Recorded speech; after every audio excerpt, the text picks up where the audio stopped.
Hello people and welcome back. I hope everybody is doing fine and काफ़ी time के बाद हम लोग एक चैप्टर पढ़ रहे हैं।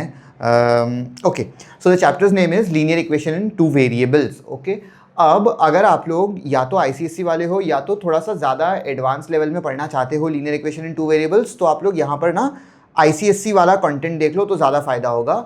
बट हाँ, some people are giving me looks over here, but that's fine. Okay, या क्योंकि ये जो सीबीएसई का कंटेंट होता है ना, वो उतना ज़्यादा एडवांस नहीं होता है, उतना ज़्यादा हैवी नहीं होता है in terms of mathematical computation बात कर रहा हूँ मैं। ठीक है, ऑल्सो क्वेश्चंस वगैरह यहाँ पे थोड़े से कम होते हैं, जिसके लिए आपको ये वाली बुक फॉलो करनी पड़ेगी। This is are D Sharma. Okay, आप लोग को जो भी बुक मिलेगी उसमें मतलब लेटेस्ट वाली ले लेना आप लोग। R D Sharma is a very good book to follow for your board exams. Okay, let's start with the chapter. And हम लोग ने लीनियर इक्वेशन जो है ऑलरेडी काफ़ी बार पढ़े हुए हैं।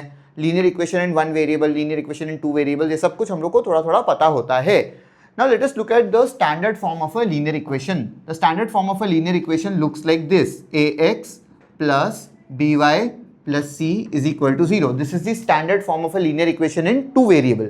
Now why is this a linear equation in two variable? Because यहाँ पर दो variables हैं, एक x है और एक y है. These are the two variables that I am talking about. Why is it a linear equation? It's a linear equation because the power of both the variables is 1. I hope this is clear to everybody. अब since मेरे पास दो variable हैं तो इनको solve करने के लिए मेरे पास इक्वेशन कितने होने चाहिए? दो होने चाहिए, राइट? तो अगर दो वेरिएबल है, दो इक्वेशन है, तो वो दो इक्वेशंस को मैं ऐसे नेम कर लूं: a1x plus b1y plus c1 is equal to 0 and the next equation could be a2x plus b2y plus c2 is equal to 0. I hope this is clear to you people. Yes, nice, ठीक है. अब यहां पर मैं देख रहा हूं कि ये दो इक्वेशन है, इनके बारे में कुछ कुछ बातें जानना इंपॉर्टेंट है, क्योंकि ये जो दो इक्वेशन है ना, ये दोनों इक्वेशन किस चीज के इक्वेशन है? लाइन के इक्वेशन है. अब अगर मेरे पास दो लाइंस हैं तो वो दो लाइन के बारे में कुछ बातें इन जनरल हम लोग बता सकते हैं. दो लाइन के बारे में हम लोग इन जनरल कुछ बातें बता सकते हैं. वो कुछ बातें ये हैं कि ये दो जो लाइंस होगी या तो एक दूसरे को एक जगह पे इंटरसेक्ट करेगी, या तो एक दूसरे को एक जगह पे इंटरसेक्ट करेगी, या फिर एक दूसरे को पैरेलल होंगी. अगर पैरेलल है दो लाइंस तो वो कभी भी इंटरसेक्ट नहीं करेगी, और अगर इंटरसेक्ट करेगी तो एक ही बार इंटरसेक्ट करेगी, फिर कभी इंटरसेक्ट नहीं करेगी. ओके, समझ रहे हो तुम लोग? जैसे तुम लोग चलते चलते कहीं चले गए मेले में, कोई दिख गया तुमको, हाय हेलो, लेकिन फिर तुमको नहीं पता कि जिंदगी में तुम फिर कभी मिलोगे भी या नहीं मिलोगे. इससे पहले भी नहीं मिले थे, उसके बाद भी नहीं मिलने वाले. ठीक है, लेकिन कुछ लोग होते हैं जो ऐसा साथ साथ चलते हैं जिंदगी भर, वैसा. सो पैरेलल लाइंस कभी भी इंटरसेक्ट नहीं करेगी, साथ साथ चल रहे लेकिन मिलेंगे नहीं कभी भी. इंटरसेक्टिंग लाइंस एक ही बार इंटरसेक्ट करेंगे, उसके बाद कभी नहीं, उससे पहले कभी नहीं, उसके बाद कभी भी नहीं. एंड देन एक दूसरे टाइप के लाइंस होते हैं which are coincident lines. Coincident lines जो होते हैं वो एक दूसरे के ऊपर ही होते हैं, मतलब एक लाइन बना दो, उसी के ऊपर दूसरा लाइन बना दो, तो हमको इतना तो पता है कि ये दोनों सेम लाइन है, लेकिन एक दूसरे के ऊपर एक बने हुए हैं. तो विजुअली दिखता नहीं है कि यहां पे दो लाइन है, लेकिन होते हैं दो लाइंस. समझ गए तुम लोग? So these are the three categories that we split it up into. अब ये हमेशा मैं ड्रॉ तो नहीं करने वाला, हर बार ड्रॉ कर करके नहीं चेक करेंगे, अच्छा ऐसी लाइन बने, अच्छा दूसरी लाइन ऐसी बने, तो आप कंपेयर करके बताओ. क्योंकि ड्रॉ करके शक्ल देख के तो हम बता ही देंगे ना कि या तो इंटरसेक्टिंग होगी, अगर इंटरसेक्ट करने वाली है, मतलब पैरेलल नहीं है मतलब इंटरसेक्ट कर लेगी, लेकिन अगर पैरेलल है तो इंटरसेक्ट नहीं करेगी कभी भी, सिंपल. और अगर दोनों लाइन सेम ही जगह पे बन गई तो हम बोलेंगे कोइंसिडेंट लाइंस हैं. But now the thing is, how do I look at this and identify if my lines are parallel और नॉट पैरेलल या फिर कोइंसिडेंट? तो मैं कैसे आइडेंटिफाई करूंगा? सो इसके अंदर हमारे पास एक सिंपल रूल होता है, और वो सिंपल रूल ये है कि ये जो coefficients of X Y and the constant terms है ना, इनको कंपेयर करो, इनके रेशियोज को बेसिकली.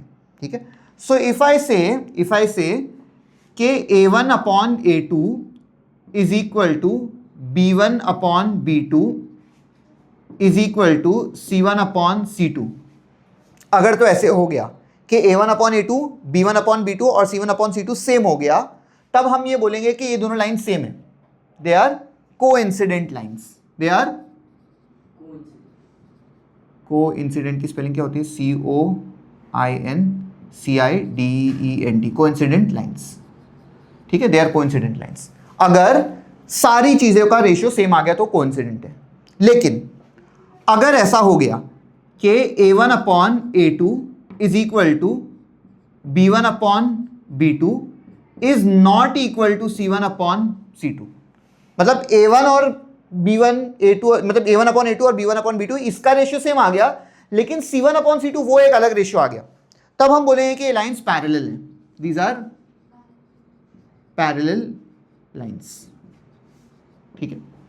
एंड फाइनली अगर A1 अपॉन A2 ही B1 अपॉन B2 के बराबर नहीं है, if A1 upon A2 is not equal to B1 upon B2, then they are intersecting lines, they are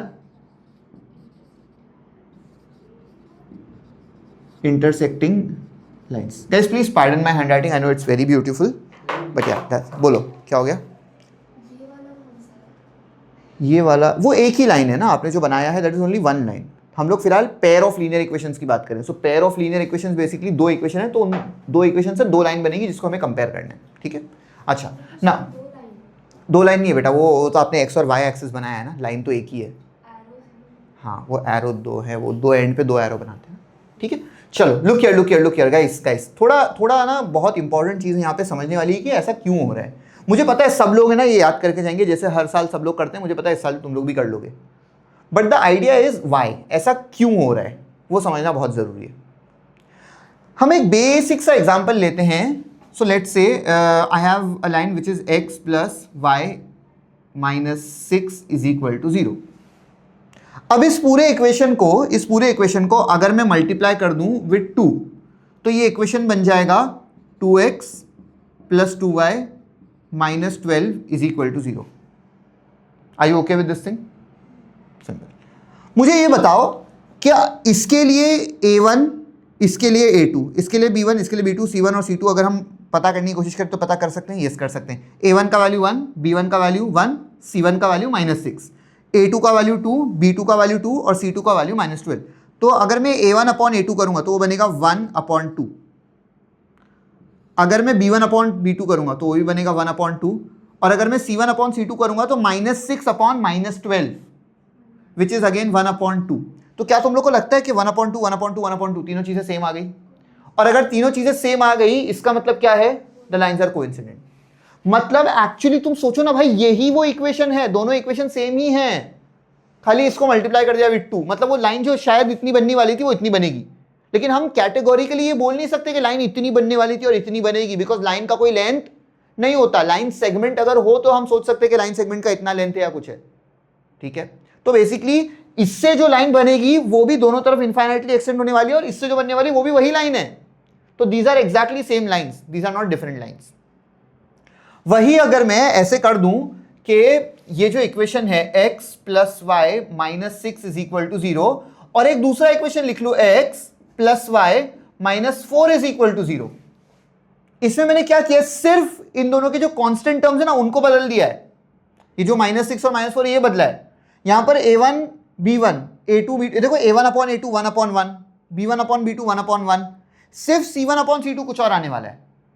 तो ये लाइंस पैरेलल होंगी। अच्छा इसमें होता पता क्या है, होता ये है, अब मुझे नहीं पता इसका एग्जैक्ट लाइन कैसे बनने वाला, उसको फिलहाल के लिए हम लोग इग्नोर करते हैं। ऐसा नहीं कि मुझे नहीं पता, मुझे पता है कैसे होने वाली है, ठीक है। तो इससे जो लाइन बनेगी, चलो सही वाली ही बना देते हैं, इससे जो लाइन बनेगी वो ऐसी एंड ऐसी होगी, ठीक है। These are the two lines. कैसे कैसे पता किया मैंने? नहीं ये भी गलत है, आई फील या एक्चुअली वो -6 है ना, इट्स नॉट +6। तो अगर मैं y को 0 डाल दूं तो x का वैल्यू 6, x को 0 डाल दूं तो y का value 6। So basically this is one of the lines and this is the second line, ठीक है। इसको अगर मैं 1 नाम दे देता हूं, इसको अगर मैं 2 नाम दे देता हूं, सो दिस इज इक्वेशन 1 का लाइन, दिस इज इक्वेशन 2 का लाइन, ठीक है। यहाँ पे 4 एंड 4 पे इंटरसेक्ट कर रहा है, 6 एंड 6 पे इंटरसेक्ट कर रहा है।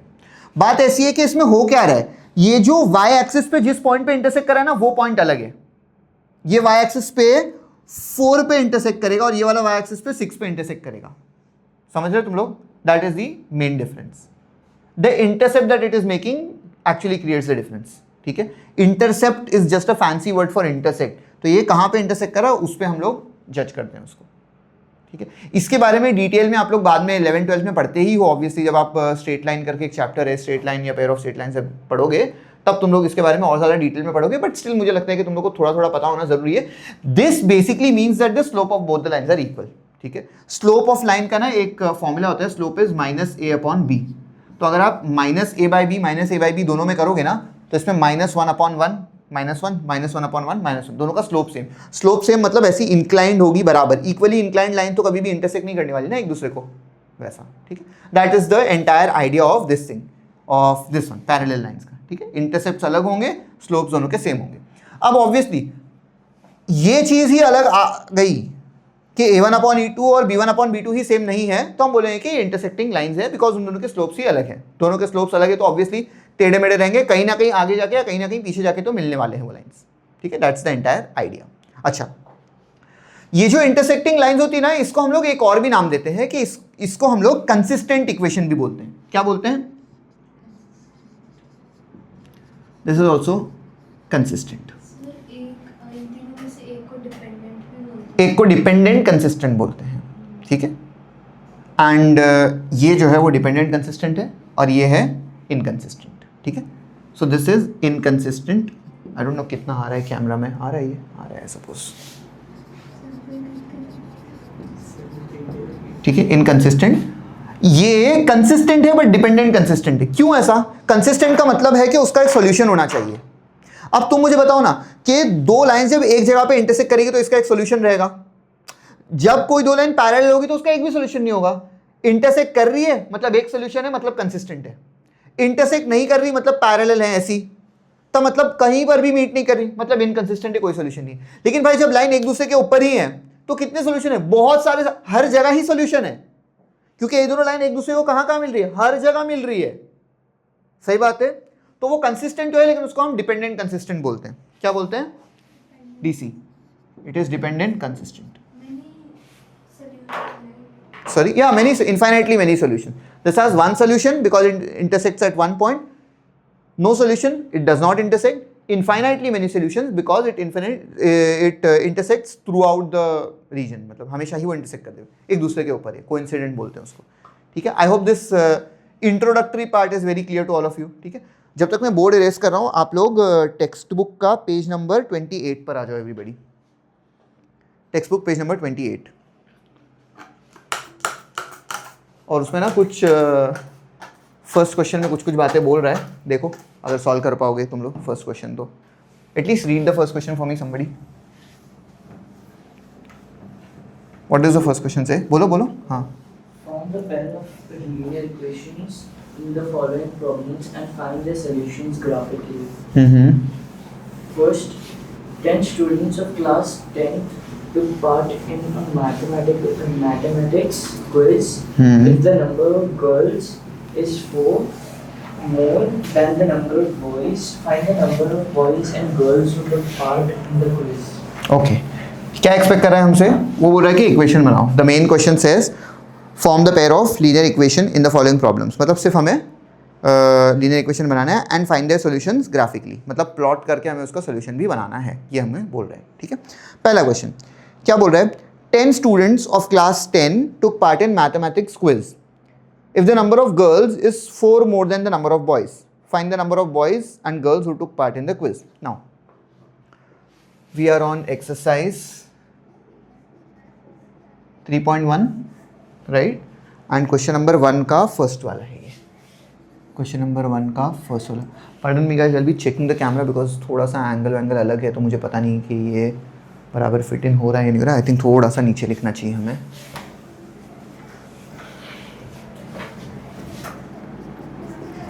एक्सरसाइज 3.1 क्वेश्चन नंबर 1 का फर्स्ट वाला, ठीक है। क्या बोल रहा है? क्या बोल रहा है ये कि there are how many students? There are 10 students. ये 10 स्टूडेंट्स की बात कर रहे हैं। अच्छा, उसमें या तो गर्ल्स रहेंगे या तो बॉयज रहेंगे फॉर ऑब्वियस रीजंस, ठीक है। तो नंबर ऑफ गर्ल्स को हम लोग क्या बोलेंगे कि let the number of girls be x and number of boys be y। कितने लोग हैं टोटल? 10 लोग हैं। तो हम क्या एक इक्वेशन बना सकते हैं, ATGC का मतलब होता है अकॉर्डिंग टू गिवन कंडीशन। हम बोल सकते हैं कि x प्लस वाई कितना होगा? 10 होगा।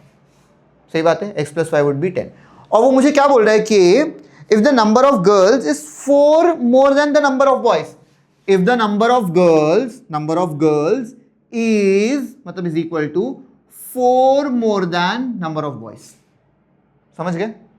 बन गया हमारे पास दो अननोन के लिए दो इक्वेशंस बन गए ना, दो इक्वेशन है, दो अननोन है। वो मुझे बोल रहा है कि इस चीज को आप ग्राफिकली सॉल्व करो। I am like okay fair enough, I do it. अब ग्राफिकली कैसे सॉल्व करते हैं? हम लोग ऐसे लिखेंगे पहले इक्वेशन को, which is x plus y is equal to 10। छोटा सा टेबल बना देते हैं हम लोग यहाँ पर, ठीक है। आई राइट x, आई राइट y। अब इसके अंदर मुझे x का वैल्यू सब्स्टिट्यूट करना है ताकि मुझे y का वैल्यू मिल जाए, या तो फिर y का वैल्यू सब्स्टिट्यूट करो ताकि x का वैल्यू मिल जाए। फिलहाल मैं सोच रहा हूँ कि x का वैल्यू 5 डाल देते हैं। अगर मैं x का वैल्यू 5 डालूंगा तो y का वैल्यू भी हमें 5 मिलेगा। नेक्स्ट मैं सोच रहा हूँ x का वैल्यू 4 डाल देते हैं तो y का वैल्यू 6 मिल जाएगा। और मैं सोच रहा हूँ कि x का वैल्यू 6 डाल देते हैं तो y का वैल्यू 4 मिल जाएगा। इजी समझा होगा तुम लोग को, वेरी गुड, नाइस। दूसरा वाला इक्वेशन क्या है? x is equal to 4 plus y. Same चीज, छोटा सा टेबल बना देते हैं इसके लिए। यहाँ पर हम x लिख लेते हैं, यहाँ पर हम y लिख लेते हैं। इस बार x is equal to something है तो सबसे अच्छा तो मेरे लिए यही होगा कि मैं y की वैल्यू सब्स्टिट्यूट कर दूँ, फटाफट मुझे x का आंसर मिल जाए। चलो y की वैल्यू हम 0 डाल देते हैं, सबसे ईजी। y की वैल्यू 0 डालेंगे तो x की वैल्यू 4 मिल जाएगी। नेक्स्ट y की वैल्यू 1 डाल देते हैं तो x की वैल्यू 5 मिल जाएगी। एंड लास्टली कुछ और सजेस्ट करो, चलो गाइस। y की वैल्यू कोई बात नहीं 6। समझ गए तुम लोग? अच्छा, यहां से हमें 3 पॉइंट्स मिल गए। फर्स्ट पॉइंट क्या है यहाँ पे? 5,5। The first point is, let's say इसको a नाम दे देते हैं, it is 5,5। Second point which is b, which is 4,6, 4,6। Third point is c, which is 6,4। हो गए a b c, 3 पॉइंट यहाँ मिल गए। 3 पॉइंट हम लोग यहाँ निकालने की कोशिश करते हैं। p which is 4,0, q which is 5,1 and r which is 6,2। ये भी समझ गए आप लोग? चलो इसको प्लॉट कैसे करना है वो देख लेते हैं। I know I am not gonna draw a very beautiful graph, but let's see. आप लोग ज़्यादा अच्छा ग्राफ बना पाओगे। ग्राफ पेपर पे बनाना, और अगर ग्राफ पेपर पे नहीं बनाना है तो रफ भी अगर बना रहे हो थोड़ा अच्छे से बना सकते हो तुम लोग, स्केल वगैरह की हेल्प से, ठीक है। My graph is going up till 6, so let me just make those things. 1 2 3 4 5 6। This is the x axis. थोड़ा सा यहाँ भी हम लोग कर लेते हैं। 1 2 3 4 5 6। This is the y axis. -1 -2 minus, क्या पेपर पे इससे गंदा बनता है? कोई बात नहीं। मुझे आज सिर्फ ये कैमरा के लिए थोड़ा सा ये है कि भाई नया सेटअप है तो मुझे आइडिया ही नहीं है। आ रहा है ना? बराबर है, चलो ठीक है। चैप्टर में नींद आ रही है? क्यों भाई, तुमको हर चैप्टर में नींद आती है। देखो ये 5,5। अच्छा तुम लोग है ना, तुम लोग मुझे बताओ कि मैंने 3 पॉइंट क्यों लिया? पागल हो गया? टोटल 10 है तो 3 पॉइंट लूंगा, ऐसा थोड़ी है। 3 पॉइंट्स क्यों लिया मैंने? मैं ए और बी पे भी रुक जाता, या ए बी सी डी एक और भी पॉइंट ले सकता है। 3 ही क्यों लिया? दो को भाई देखो, सिंपल बात यह है, सिंपल बात यह है कि कोई भी लाइन बनाने के लिए हमको सिर्फ 2 पॉइंट की जरूरत होती है। If I have 2 points, I just connect those 2 points, I get a straight line. तो मुझे ये सी करने की तो कुछ खासी जरूरत थी भी नहीं।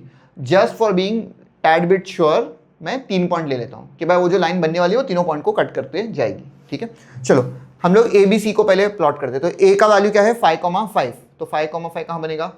शायद यहाँ बनेगा, ठीक है। नेक्स्ट बी का वैल्यू है 4,6, 4,6 वो शायद यहाँ बनेगा। और सी का वैल्यू है 6,4 वो शायद यहाँ बनेगा, ठीक है। So this is A, this is B and this is C. अब इनको हम लोग ज्वाइन करेंगे तो ये है वो लाइन जो बनेगी, ठीक है। That is the line, smooth, yes I know. Next P Q R. P क्या है? 4,0, 4,0 is basically this thing over here. Q is 5,1, 5,1 is basically this thing over here, and the next one is 6,2 which is this thing over here. इनको भी join करते हैं हम लोग, and ये 6,2 यहाँ नहीं था, यहाँ था, सॉरी मैंने गलती से वहाँ बना दिया। सो this is P, this is Q and this is R। अब जैसे ही हमें ये पॉइंट मिल जाएगा ना, this is the point of intersection which is the solution of this thing. अब ये पॉइंट ऑफ इंटरसेक्शन ना एग्जैक्टली अगर तुम ढंग से ग्राफ पे बना रहे हो ना तो सीधा सीधा ट्रेस कर लो कि अच्छा एक्स एक्सिस पे ये है और वाई एक्सिस पे ये पॉइंट है। लेकिन ऑब्वियसली मैं रफ बना रहा हूं, या तुम लोग भी अगर रफ बना रहे हो तुम लोग को एग्जैक्टली वो पॉइंट नहीं मिलने वाला। तो उसको करने का एक छोटा सा ट्रिक यही है कि भाई इसको दोनों इक्वेशन को उठा के सॉल्व कर लो। तो I just plug in the value of x as 4 + y over here. तो x की जगह पर मैं 4 + y इज इक्वल टू 10 लिख लेता हूँ। y + y 2y is equal to 10, side change sign change -4, so 2y is equal to 6, which means y का value हमें कितना मिलेगा, 3 मिलेगा। शक्ल से देख के तो यही लग रहा है ना कि y का वैल्यू 3 ही होगा, देखो लग तो ये रहा है, और उसमें तो मुझे बहुत ज़्यादा डाउट था भी नहीं। मुझे असल चीज़ ये पता करना है कि भाई ये कहाँ पर पहुँच रहा है। y का वैल्यू अगर 3 है तो हो सकता है 7 पे आ जाए, हो सकता है 8 पे आ जाए, तो मुझे नहीं पता। ऑब्वियसली सबको पता है कि वो x + y मिलकर 10 बनना चाहिए, और उसमें से y अगर 3 आ गया तो x को 7 होना ही पड़ेगा। तो इसका पॉइंट ऑफ इंटरसेक्शन क्या होगा, this point of intersection over here is basically 3,7. That is the solution, which means x is equal to 3 and y is equal to 7. तो कितने गर्ल्स हो गए, कितनी महिलाएं हैं, 3 महिलाएं हैं, और कितने पुरुष हैं, 7 पुरुष हैं। समझ गए तुम लोग? The number of girls is 4. सही चल रहा है ना? मैंने गर्ल्स को x लिया था और बॉयज को y लिया था। हाँ, सॉरी, ये देखो x का ये जो है ना हमको मिला है y 3 मिला है। This point I have written as 3,7 which is suppose to be 7,3। Sorry my bad. नहीं, ग्राफ पे बराबर है, y नहीं ना, y 3 है और x 7 है, बराबर है ग्राफ पे। More discrimination, number of girls is 7, number of boys is 3। समझ गए?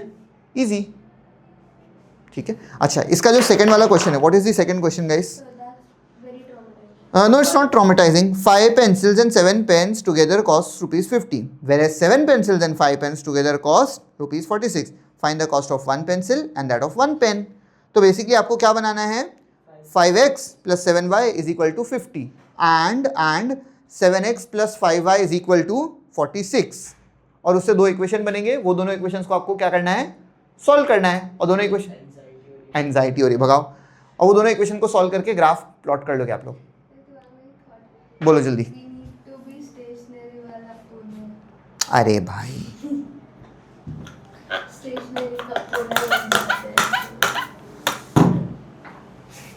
ठीक है, चलो आगे बढ़ते हैं हम लोग। सच में मतलब भाई, मतलब अगर पेन पेंसिल का क्वेश्चन आ गया तो तुम बोलोगे अपने को स्टेशनरी वाला बनना है। फिर अगर कार्स एंड बाइक्स का आएगा तो तुम बोलोगे हम कार की डीलरशिप खोल देंगे। तो हम कंस्ट्रक्शन बिल्डर बन जाएंगे। और कुत्ते बिल्ली का आया तो हम लोग वेट बन जाएंगे। पहला क्वेश्चन स्टूडेंट का था, कोई ये नहीं बोला स्टूडेंट बन जाएंगे अच्छे से, वो तो किसी को ध्यान में नहीं आया।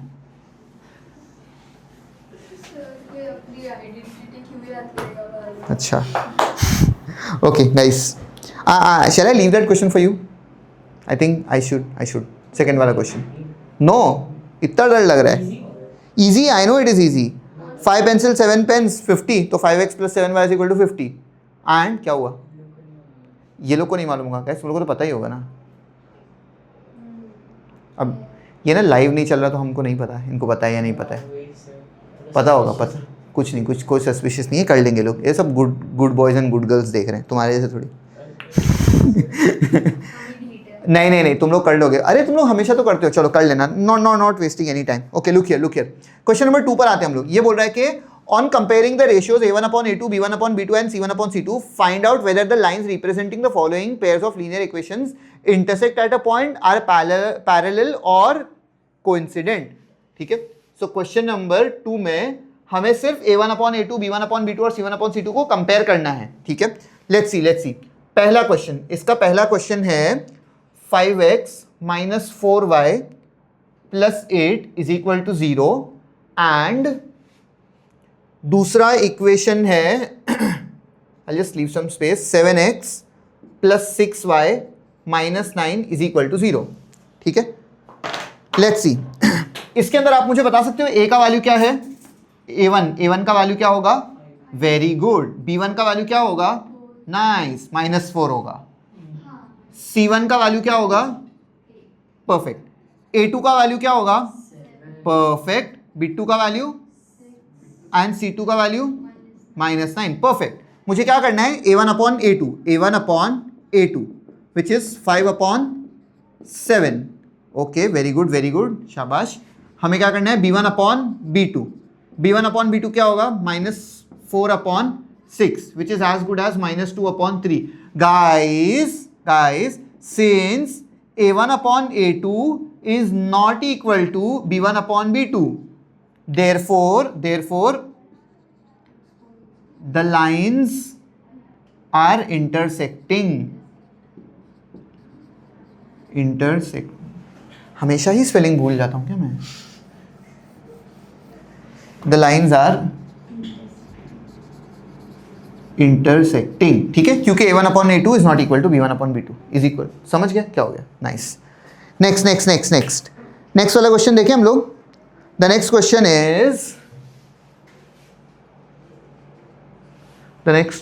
Is 9x plus 3y equals to 12। 9x plus 3y is equal to 12 and दूसरा वाला is 18/6/24। 18x plus 6y is equal to 24। एक minute, I have just messed it up a little bit. ये +12 और +24 है, +12 + 24 इज इक्वल टू 0 ऐसा है, ठीक है। अच्छा सुनो, आप लोग मुझे बता सकते हो A1 का वैल्यू क्या है, वेरी गुड।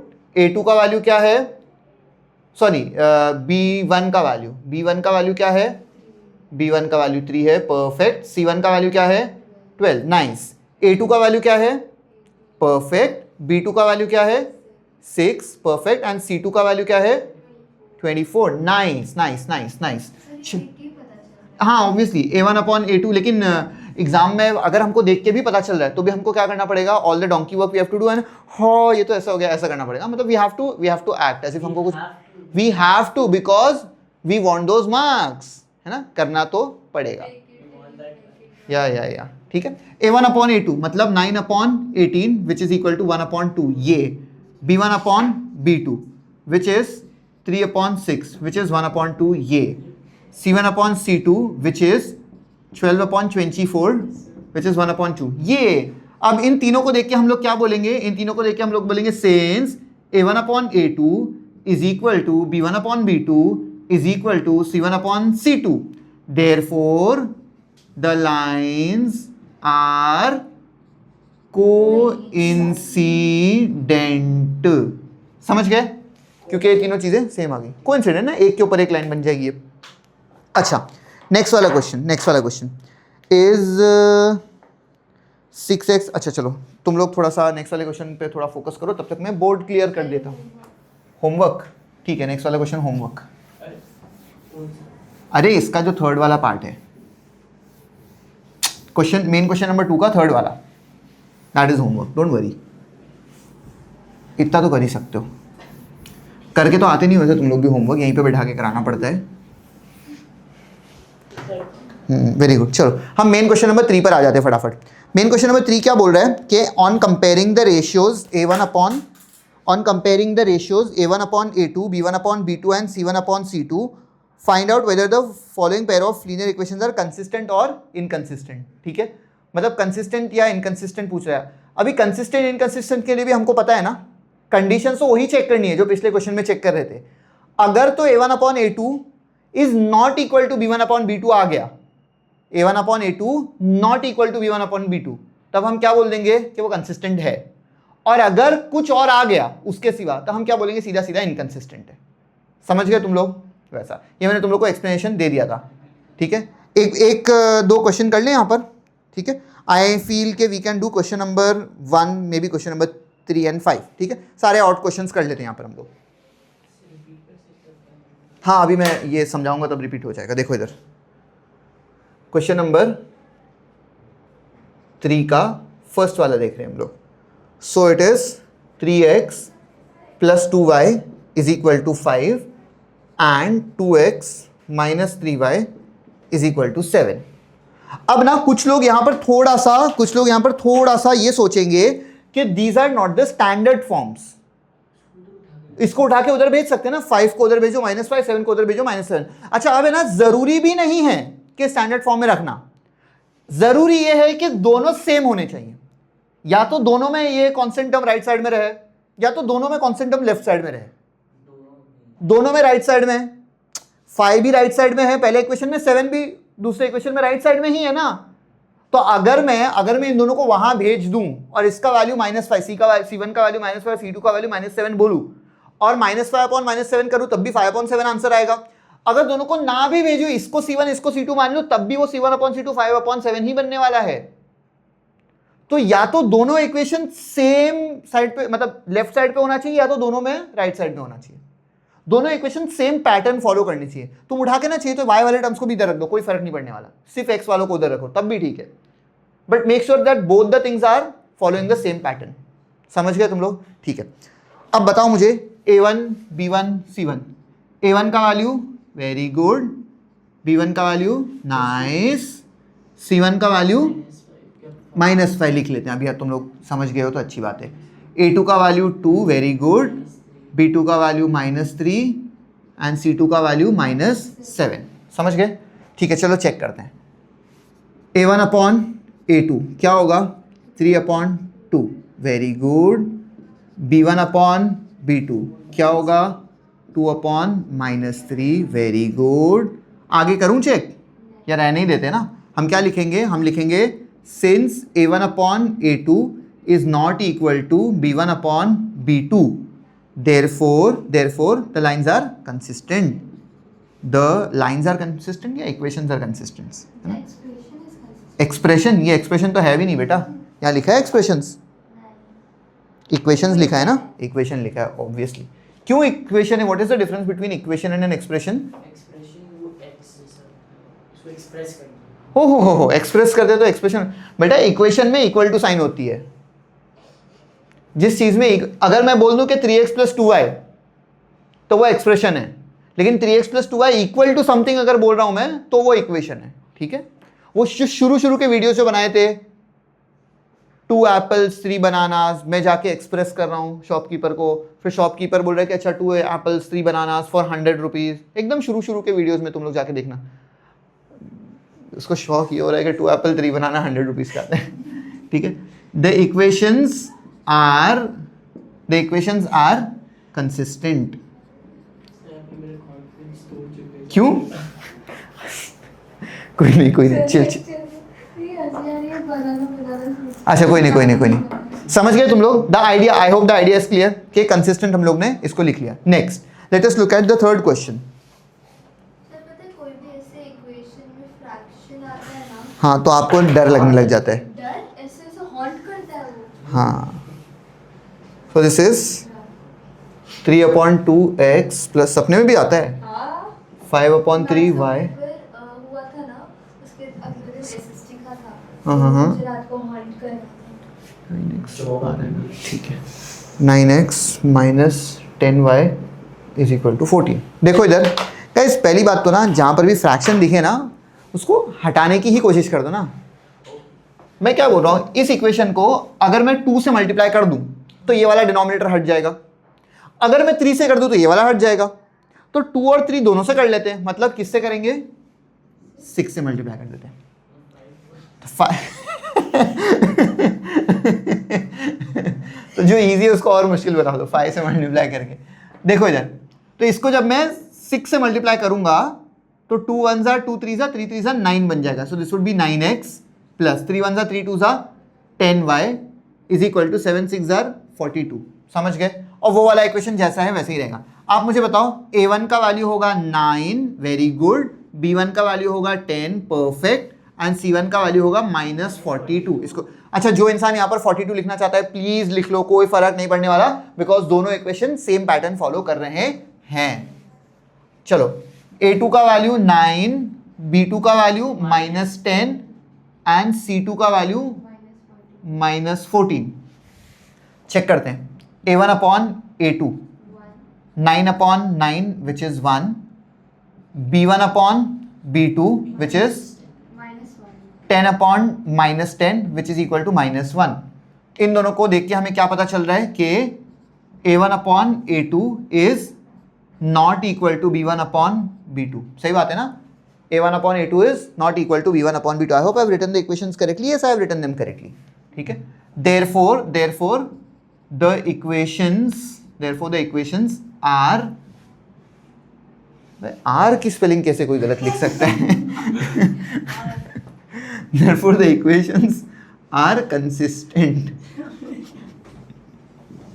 ठीक है, the equations are consistent. Okay, last वाला जो मैंने बोला था कि फिफ्थ वाला हम लोग करेंगे, उसके अंदर देखो ना 4/3x + 2y = 8 and then 2x + 3y = 12. Exactly 3 से मल्टीप्लाई करेंगे हम उसको. देखो देखो देखो एक क्वेश्चन में कर लेता हूँ. भाई तुम अगर कर चुके हो ऑलरेडी स्कूल में और फिर अब मुझे बोलो कि मैं होमवर्क करके वही दिखा दूंगी तो नहीं चलेगा, तुमको फिर से दिखाना पड़ेगा, 2 बार दिखाना पड़ेगा. ये क्वेश्चन नंबर 3 था guys, this was question number 3. Now we will be doing question number 5 which is 4/3x + 2y = 8 and the next equation is 2x + 3y = 12. Look here, चलो इस इक्वेशन में क्या दिक्कत है? डिनोमिनेटर गंदा दिख रहा है हमको, पूरे इक्वेशन को 3 से मल्टीप्लाई कर देते हैं. तो बनेगा 4x + 6y = 24. कंपेयर करें, चलो चलो चलो चलो. लुक हियर, a1 का वैल्यू 4, b1 का वैल्यू 6, c1 का वैल्यू 24 ही ले लेते. चलो 24 ले लेते इस बार. क्या हुआ भाई, तब क्यों सोच रहे हो? बिकॉज जब इससे 3 मल्टीप्लाई होगा तो 3 और 3 कैंसिल हो जाएगा ना. अच्छा चलो a2 b2 c2 करते हैं. a2 का वैल्यू 2, b2 का वैल्यू 3 एंड c2 का वैल्यू 12. ठीक है, let's do a1 upon a2. a1 upon a2 will be this upon this, which is 2. b1 upon b2, this upon this, 2. c1 upon c2 also 2. तो हमें क्या पता चला कि since a1 upon a2 is equal to b1 upon b2 is equal to c1 upon c2, इसका मतलब ये lines क्या है? कोइंसिडेंट है. कोइंसिडेंट है. तो कंसिस्टेंट बोलेंगे या इनकंसिस्टेंट बोलेंगे? डिपेंडेंट कंसिस्टेंट बोलेंगे. ठीक है, बिकॉज टेक्स्ट बुक जो है ना इसको डिपेंडेंट कंसिस्टेंट बोलता है. वैसे हम इनकंसिस्टेंट भी लिख सकते हैं. देखो यहाँ पर अगर आप लोग आओगे ना पेज नंबर 25 पर, यहाँ पर ये लिखा हुआ है, ये 3 पॉइंट्स यहाँ पे लिखे हैं ना, उसके अंदर आगे लिखा हुआ है the lines may be coincident, in this case the equation have infinitely many solutions, और आगे ब्रैकेट में लिखा हुआ है dependent consistent pair of equations. ठीक है, ऐसा. चलो आगे बढ़ जाते हैं हम लोग फटाफट on question number 4. Question number 4 is completely homework for you people. ठीक है, क्या है क्वेश्चन नंबर 4 में? Which of the following pairs of linear equation are consistent या इनकंसिस्टेंट, ये पूछा है. सिंपल कर लोगे तुम लोग. हाँ, एंड देन आगे बोल रहा है कि if consistent obtain the solution graphically. मतलब मुझे क्या बोल रहा है कि अगर कंसिस्टेंट है, देखो कंसिस्टेंट है तभी सॉल्यूशन मिलेगा, क्योंकि अगर पैरेलल है तो इंटरसेक्ट ही नहीं करने वाला, तो सॉल्यूशन कहां से मिलेगा? तो हमें पहले पता करना है क्वेश्चन को देख के, वो इक्वेशन को देख के कि भाई सॉल्यूशन बनने वाला है या नहीं बनने वाला. तो अब तुम लोग को ये भी समझ रहा होगा कि हम ये कंसिस्टेंट इनकंसिस्टेंट क्यों पढ़ रहे हैं. हो सकता है कि हम इतनी मेहनत कर ले, पूरा ग्राफ बनाए, पैरेलल लाइन बन जाए. क्या मतलब हो गया ग्राफ बना के? कोई मतलब ही नहीं, आंसर ही नहीं मिलेगा. या हो सकता है कि एक दूसरे के ऊपर ही लाइन बन जाए, तब भी आंसर नहीं मिलने वाला. तो बेहतर है ग्राफ बनाने से पहले ही चेक कर लो कि जो इक्वेशंस होंगे वो कंसिस्टेंट होंगे या इनकंसिस्टेंट होंगे. कंसिस्टेंट होंगे तो ही ग्राफ बनाना है, तो ग्राफ बनाना ही नहीं. बोलो मैडम. कुछ नहीं. ओके चलो ठीक है, परफेक्ट. ठीक है, now we will come to question number 5. चलो somebody just read question number 5 till then I'll clear the board. ये भाई बहुत बेकार हो गया. Half the perimeter of a rectangular garden whose length is 4 meters more than its width is 36 meters. Find the dimensions of the garden. Okay, nice. 3. थोड़ा सा अगर language पे होल्ड रहेगा ना तो वर्ड प्रॉब्लम में बिल्कुल भी दिक्कत नहीं होती. ठीक है, पहले मुझे ऐसा लगता था कि जो लोग ऐसा हैवी ये पढ़ते हैं ना, जैसे ICSE वाले, जो उनका इंग्लिश में पता नहीं बहुत सारी चीज़ें, बहुत कुछ पढ़ते हैं वो लोग इंग्लिश में, जैसे लिटरेचर, लैंग्वेज अलग अलग ही होता है. तो मुझे लगता था कि वो लोग को मैथ्स में दिक्कत नहीं होगी, लेकिन उन लोग को भी वर्ड प्रॉब्लम्स में काफ़ी दिक्कत होती है. ठीक है, सो वर्ड प्रॉब्लम्स जितने ज़्यादा तुम लोग सॉल्व करने की जरूरत नहीं, वर्ड प्रॉब्लम्स इक्वेशन बनाने तक करो, ठीक है। ये आर.डी. शर्मा में से भी अगर तुम लोग देखोगे ना, देखो इक्वेशन सॉल्व करना तो आ ही जाता है हमको after a given point of time, या तो फिर तुम लोग इक्वेशन सॉल्व करने पे फोकस करो ही मत, वर्ड प्रॉब्लम्स के ही इक्वेशन सॉल्व कर लेना, ठीक है। टाइम डबल वेस्ट मत करना कि नॉर्मल इक्वेशन सॉल्व करने पे पहले टाइम डाल रहे हो, फिर वर्ड प्रॉब्लम्स के इक्वेशन सॉल्व करने पे टाइम डाल रहे हो। वर्ड प्रॉब्लम्स में the most important thing is to get to the equations, ठीक है, फोकस ऑन दैट थिंग। चलो लेट्स लुक ओवर हियर। हाँ, क्या बोल रही है, half the perimeter of a rectangular garden, मतलब ये बोल रहा है कि एक रेक्टेंगुलर गार्डन है, तो एक रेक्टेंगुलर गार्डन बना देते हैं हम लोग छोटा सा, ठीक है। अच्छा, अगर रेक्टेंगल होगा तो उसका लेंथ होगा, उसका ब्रेड्थ होगा। आप मुझे बताओ, इसके लेंथ को मैं x मान लूं चलेगा, कोई मुझे कुछ नहीं बोलेगा, और इसके ब्रेड्थ को मैं y मान लूं चलेगा, यस। अच्छा, ये अगर y है तो ये भी y है, और ये अगर x है तो ये भी x है, किसी को कोई दिक्कत नहीं है फिलहाल? ओके, क्या बोल रहा है मुझे कि half the perimeter of the rectangular garden, उसके आगे एक कुछ तो है बातचीत, उसको हम लोग इग्नोर करते हैं और उस कॉमा के बाद जाते हैं, वो बोल रहा है इज 36, मतलब देखो हाफ द पेरीमीटर इज 36 बोल रहा है मुझे, आधा पेरीमीटर 36 है, देखो हाफ द पेरीमीटर इज 36। अब वो जो एक्स, हाँ क्या, नहीं रुको, हाफ द पेरीमीटर 36 बोल रहा है। अब वो जो बीच में वो जो इंफॉर्मेशन एक्स्ट्रा दिया ना, उसको पढ़ते हैं, whose length is 4 more than its width, मतलब the length, this thing, the length is 4 more than its width. What is the value of the length of the thing? It is x is equal to 4 plus y. एक equation बन गया x and y में। यहां पर आते हैं, क्या तुम लोग को ऐसा लगता है मैं perimeter is equal to 2 into 36, इस 2 को उधर भेज दो तो 72 लिख सकता हूं। पेरीमीटर का फॉर्मूला तो सबको ही पता होता है ना, पेरीमीटर का फॉर्मूला क्या होता है, 2 times l plus B. Rectangle का पेरीमीटर इज दिस, 2 बार लेंथ 2 बार ब्रेड, वैसा, ठीक है। चलो, perimeter is 72 is equal to 2 times length is x, breadth is y, 2 into 1 2 into 36, तो हमें इक्वेशन क्या मिलेगा, 36 is equal to x plus Y, ठीक है, 36 is equal to x plus Y. अच्छा, ग्राफिकली सॉल्व करने बोल रहे हैं या फाइंड, नहीं ऐसे ही बोल रहे हैं, find the dimensions of the garden. अब मुझे पता है x का वैल्यू क्या है, 4 प्लस वाई, तो हम यही x का वैल्यू, ये जो x का वैल्यू है ना, वो उठाकर यहां पर सब्स्टिट्यूट कर देते हैं। So it becomes 36 is equal to x नहीं, x की जगह पर 4 प्लस वाई, x नहीं 36 इज इक्वल टू x नहीं, x की जगह 4 प्लस वाई प्लस एक्स्ट्रा वाला y, ये वाला side change, sign change, 36 take away 4 is equal to y plus y is 2y, 36 में 4 जाएंगे तो 32 बचेंगे इज इक्वल टू 2y। इसको डिवाइड करेंगे, 2 1 जा 2 इंटू 16, तो y का वैल्यू हमें कितना मिला, 16 मिल गया, ये। अच्छा सुनो, y का वैल्यू अगर हमें 16 मिल गया है, y का वैल्यू 16 मिल गया है, यहां पर सब्स्टिट्यूट कर दो तो x का वैल्यू क्या मिल जाएगा हमें, देखो y का वैल्यू 16, इसको उठा के यहां सब्स्टिट्यूट कर दो, कोई दिक्कत नहीं है, 16 प्लस 4 तो x का वैल्यू 20, ठीक है। ऑब्वियसली यूनिट डालना पड़ेगा, ये भी मीटर है, ये भी मीटर है, मिल गए डायमेंशंस, यस, ठीक है। Next question number 6, given the linear equation 2x plus 3y minus 8 is equal to 0, write another linear equation in 2 variables such that the geometrical representation of the pair so formed is intersecting, parallel and coincident, मतलब 3 अलग अलग situation हम लोग को देना है यहाँ पर, ठीक है। लुक हियर, क्वेश्चन नंबर 6 का जो इक्वेशन है ना, वो हमें दिया है 2x plus 3y minus 8 is equal to 0। Okay, देखो इधर, देखो एवरीबडी लुक हियर, ये बोल रहा है कि मुझे ऐसा एक और इक्वेशन दो, फर्स्ट केस, हाँ फर्स्ट केस की बात कर रहा हूं मैं, ऐसा एक और इक्वेशन दो कि वो इक्वेशन और ये इक्वेशन इंटरसेक्टिंग लाइन बन सके। तो अगर इंटरसेक्टिंग लाइन बनाना है हमें, तो हमें इस बात का ख्याल रखना है कि a1/a2 और b1/b2 सेम नहीं होना चाहिए, ठीक है। तो मैं क्या बोलूंगा, उसको ना ऐसे बना दो, ये नंबर्स को बदल दो, दोनों नंबर्स, बोलो लिखा है आपके पास, बोल सकते हैं, चलो बोलो, 5x प्लस 4y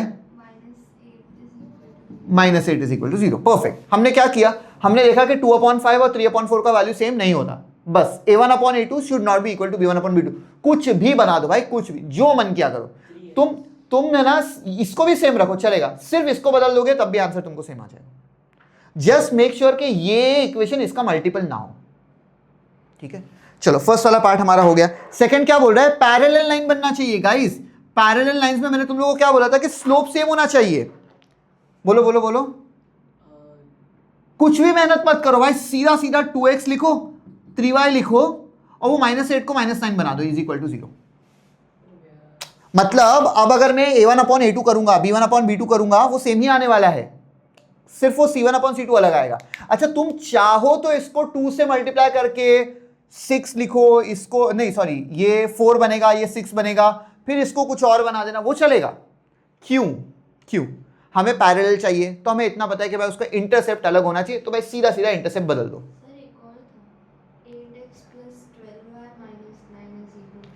चल जाएगा, वो भी कुछ भी लिख सकते हो।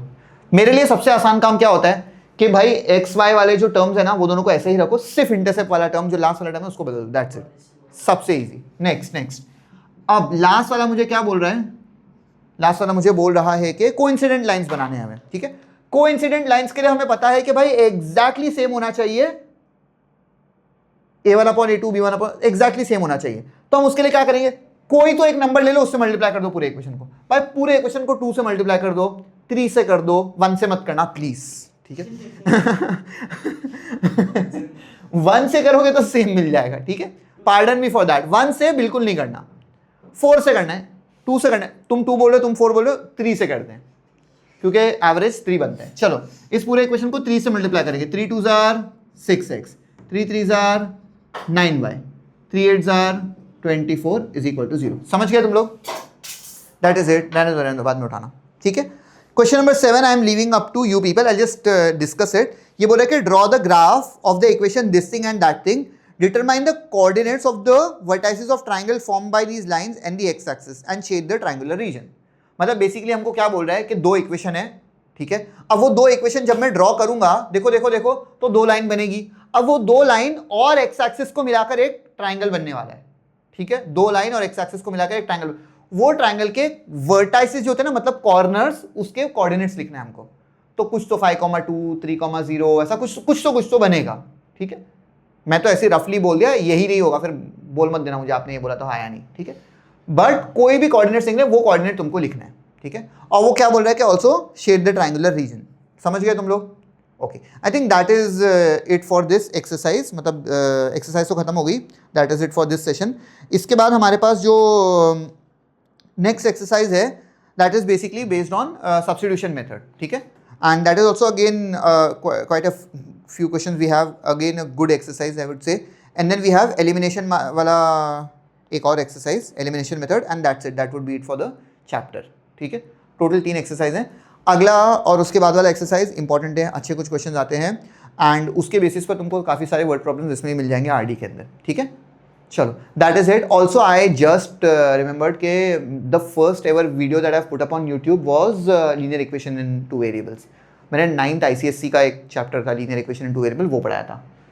सो या नाइस, ठीक है, नॉस्टैल्जिक। हाँ तभी काफ़ी गंदे वीडियो बनते थे क्योंकि अपना माइक बहुत बेकार था और फ़ोन से बना देते हैं, हाँ काफ़ी ब्लरी हुआ करता था, ठीक है। चलो दैट्स अपग्रेड, हाँ काफ़ी अपग्रेड हो गए हम लोग, ठीक है। चलो thank you so much guys for watching, bye bye people, I will see you some other day. इसमें बटन नहीं है, इसमें यहाँ से बंद करना पड़ता है।